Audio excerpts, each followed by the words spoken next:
हत्या प्रकरणातील फरार आरोपींना पळून जाण्यास मदत केल्याच्या संशयातून डॉक्टर संभाजी वायभसे, त्याची वकील पत्नी आणि एकाला काल एसआयटीनं नांदेडमधून ताब्यात घेतलं।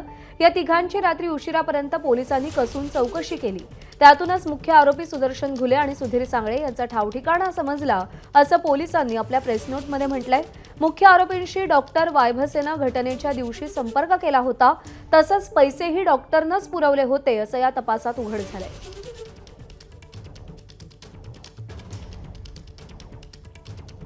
दरम्यान या प्रकरणावरती काँग्रेस नेते विजय वडेट्टीवार आणि ठाकरे गटाचे खासदार संजय राऊतांनी काय प्रतिक्रिया दिली आहे पाहूया।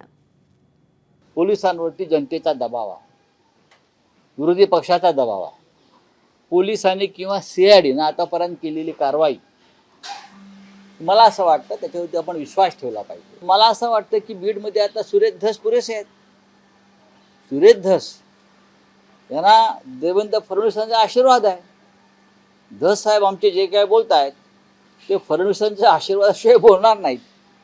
तर जे काही त्यांचं चाललेलं आहे याचा अर्थ असा आहे की देवेंद्र फडणवीस गृहमंत्री यांना सुद्धा बीडमधला हा दहशतवाद बंदुकीचं राज्य मोडून काढायचं आहे। एसआयटीनी आणि सीआयडीनी जे काही आता दोन यंत्रणा काम करतायत या संदर्भात, त्यांनी प्रामाणिकपणे कुठल्याही दबावाला बळी न पडता, कुठल्याही प्रेशर खाली न येता या प्रकरणामध्ये शोध घ्यावा, तळापर्यंत जावं।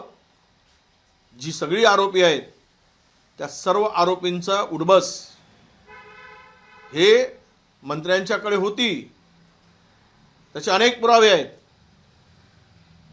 त्यांची जवळीक होती, त्यांच्या घरात वावरत होते। आता हे सगळं होताना ते म्हणतात की माझा संबंध नाही। मी असा आरोप करणार नाही की संबंध आहे का, पण चौकशी झाली पाहिजे। एबीपी माझा, उघडा डोळे बघा नीट।